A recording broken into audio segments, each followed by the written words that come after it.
Journée européenne du patrimoine et terrasse en fête en direction le Sud-Sarthe pour ce week-end. Aurélie Cartron, bonsoir. Bonsoir. Vous êtes chargée de mission de tourisme et patrimoine justement à la communauté de communes de Loré de Bercé Bellinois. Vous êtes venue avec Anne Petit, bonsoir. Bonsoir. Vous êtes céramiste, artisane d'art. Vous ouvrez votre atelier ce week-end. Et Anne Ballester, bonsoir. Bonsoir. Adjointe à la culture, donc à la mairie d'Écomois qui participe à cette programmation. Alors peut-être Aurélie, pour commencer, nous présenter ces festivités ce week-end. Ce week-end, on organise donc les Journées du patrimoine en lien avec les terrasses en fête. Donc c'est un autre événement qu'on a joint pour donner de la visibilité aux commerçants. Et donc au niveau des Journées du patrimoine, on a 4 communes qui participent avec de nombreuses animations sur chaque commune. Vous retrouvez les informations sur le site internet pour vraiment la globalité. Mais on va avoir donc des visites plus culturelles, donc avec par exemple le château de Fontenailles à Écomois, la visite de l'école Raymond Drône. On a également à Télocher la mise en avant des artisans de la commune avec un parcours. On a également un parcours photo, d'anciennes photos de la commune de Télocher. On a également des marchés d'artisans sur la commune de Télocher, mais également sur la commune de Lénier-Saint-Gervais. On a également une visite des vitraux et de l'église de Marigny-Laillé et également une exposition photo qui sera mise en avant à Marigny-Laillé sur le thème de la nature. Alors justement aussi à Lénier-Saint-Gervais, il y a un pique-nique géant. Donc c'est vraiment l'idée, on peut passer la journée, on peut profiter d'aller voir les artisans, mais aussi les commerçants qui jouent le jeu pour ces terrasses en fête et puis ce week-end. Et à Lénier-Saint-Gervais, il y a un pique-nique géant sur cet axe principal où on peut venir, évidemment participer des commerçants qui sont en place, mais aussi voilà, découvrir un petit peu tout ce monde-là. Alors c'est bien pour les habitants, mais c'est aussi bien pour nous d'aller découvrir vos communes justement. À Écomois, il y aura aussi les microfolies qui seront en place. Et puis l'école, c'est le moment aussi peut-être de montrer aux habitants et aux gens qui viennent découvrir la commune ce que la mairie fait pour entretenir et revaloriser son patrimoine.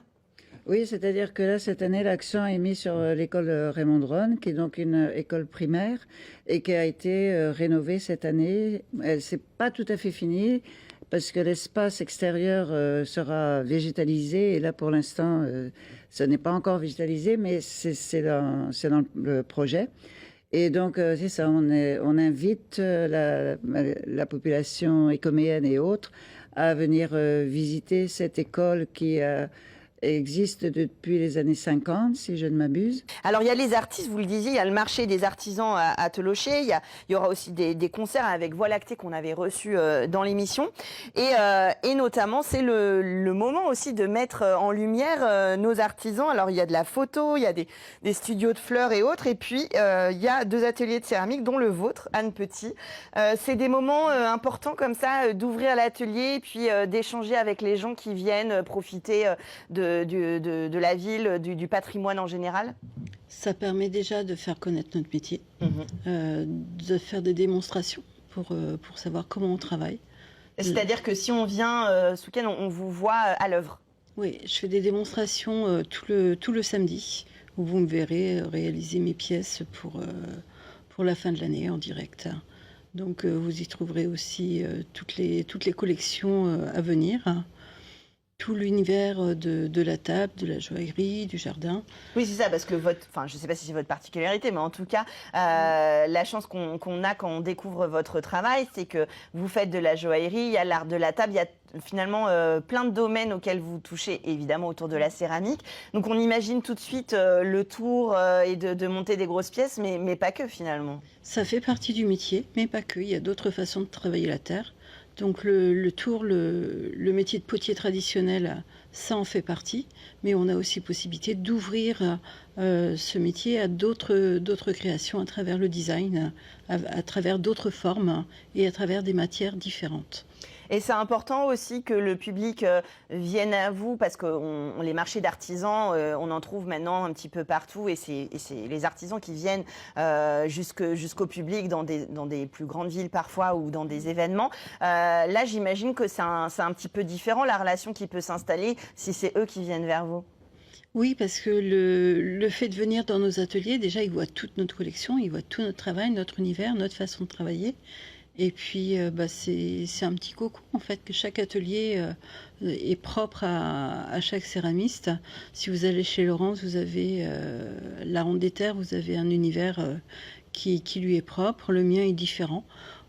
Chaque céramiste a son propre univers. Bien sûr. Donc, on pourrait dire que chacun a un métier différent, tout en ayant la même discipline, hein. C'est ça qui est vraiment intéressant. D'autres métiers partagent justement cette caractéristique, mais c'est vrai qu'on pourrait dire qu'on a des métiers différents tout en exerçant le même corps de métier. Justement, de montrer, Aurélie Cartron, l'activité dans ces centres, ces villes et villages, et puis de profiter et de mettre en valeur aussi les commerçants parce qu'ils font l'artisanat, mais pas que. Si on veut se restaurer, si on veut participer, passer une journée, un week-end entier ou venir y vivre, si on est convaincu, c'est de montrer aussi qu'il y a de la vie par là-bas pour ceux qui n'ont pas l'habitude de passer Sud-Sarthe sur vos communes. Exactement, c'est de montrer qu'il y a des activités aussi dans nos villages, qu'on a des artisans qui sont là aussi pour promouvoir notre territoire. Et donc c'est une manière aussi de les remercier pour le travail qu'ils font et de les mettre en lumière dans ce genre d'action. Et puis c'est un peu participatif, il y a un concours de vitrines, si je ne m'abuse. Je parlais tout à l'heure du pique-nique géant, pas mal d'animations qu'on retrouve dans votre programmation sur votre site internet. Et la plupart sont gratuits et sans forcément d'inscription, mais le beau temps est là. Donc normalement ça devrait bien se passer ce week-end.